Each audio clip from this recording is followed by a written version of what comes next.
اعوذ باللہ من الشیطان الرجیم بسم اللہ الرحمن الرحیم صبغۃ اللہ ومن احسن من اللہ صبغہ ونحن له عابدون۔ صدق اللہ العظیم۔ رب اشرح لی صدری ویسر لی امری واحلل عقدۃ من لسانی یفقہوا قولی۔ اللہم ارنا الحق حقا وارزقنا اتباعہ وارنا الباطل باطلا وارزقنا اجتنابہ، آمین یا رب العالمین۔ دوستو اور بزرگوں، سورہ بقرہ آیت نمبر 138 آپ کے سامنے تلاوت کی ہے، اور یہ پہلے پارے کا آخری رکوع ہے۔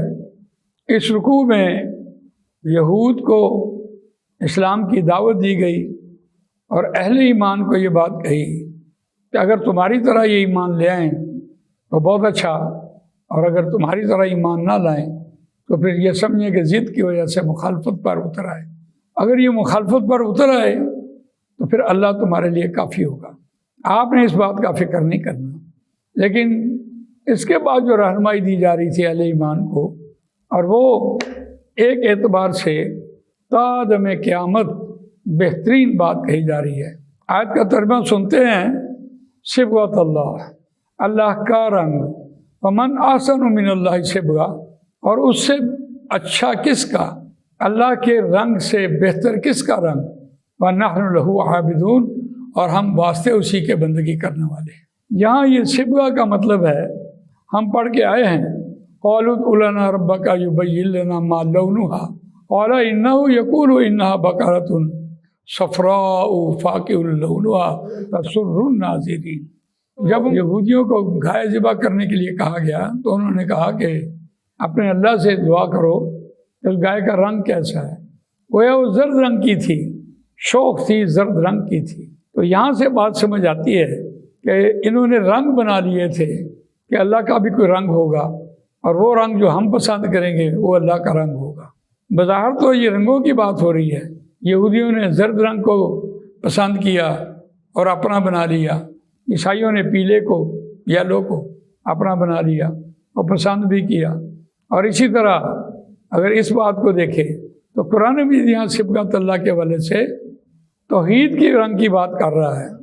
یہ رنگوں کی دنیا ہے، اور اس پر آج بھی دیکھیں، کسی نے کالا رنگ پسند کیا، کالی پگڑی پہنی، کسی نے سفید پہنی، کسی نے نسواری پہنی، کسی نے سبز پہنی، کہ یہ رنگ جو ہے یہ اللہ کو بہت پسند ہے۔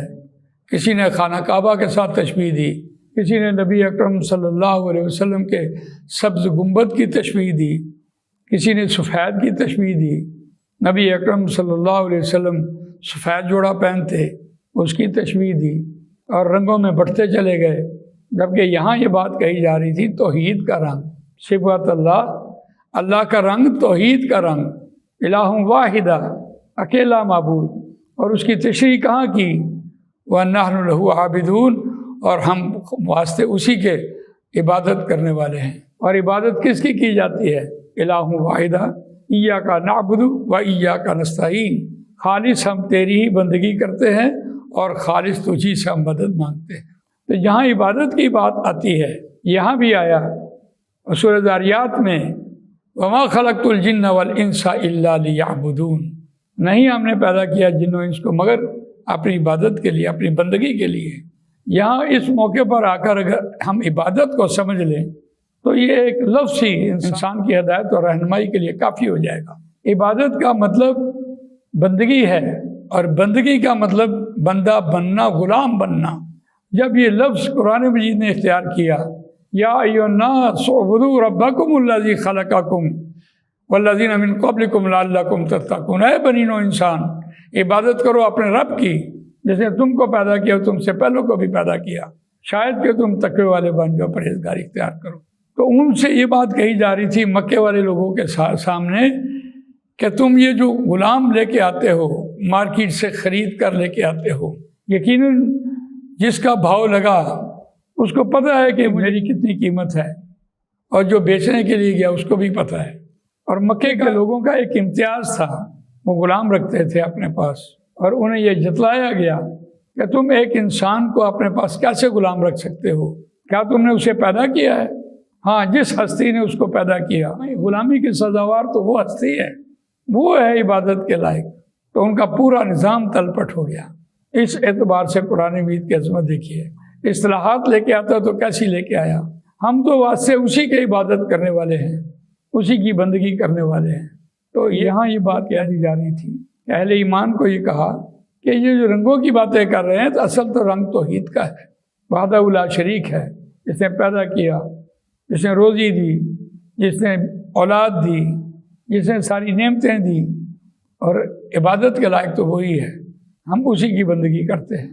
تم بلا شبہ بتوں کو پوجو، تم اپنی خواہشات کو پوجو، تم اپنے آپ کو پیش کرو، اپنی بڑائی پیش کرو، لیکن صبغۃ اللہ، اللہ کا رنگ توحید کا رنگ ہے۔ اللہ تعالیٰ مجھے آپ کو قرآن مجید پڑھنے، سمجھنے، اس پر عمل کرنے، اس کو دوسروں تک پہنچانے کی توفیق عطا فرمائے۔